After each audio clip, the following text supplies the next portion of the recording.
Мальки сибирского осетра празднуют новоселье. В местности Улахан Хангаласского района в реку выпустили более 250 тысяч мальков. Прежде чем отпустить мальков в большое плавание, их подготавливают к температуре за бортом. В специальных резервуарах заливают речную холодную воду. Также измеряют вес каждой рыбки. Один малек весит чуть больше 1 грамма. Известно, что у молоди легче всего адаптироваться к новым условиям обитания, нежели взрослым рыбам. В планах у нас по наращиванию производственных мощностей уже в следующем году, в 2025 году у нас в планах стоит 660 тысяч.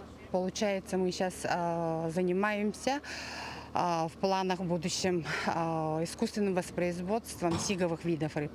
То есть это чера, получается, да. В следующем году мы уже осенью будем получать икру и будем инкубировать ее уже в зимний период, чтобы весной получить личинки и выпустить их тоже.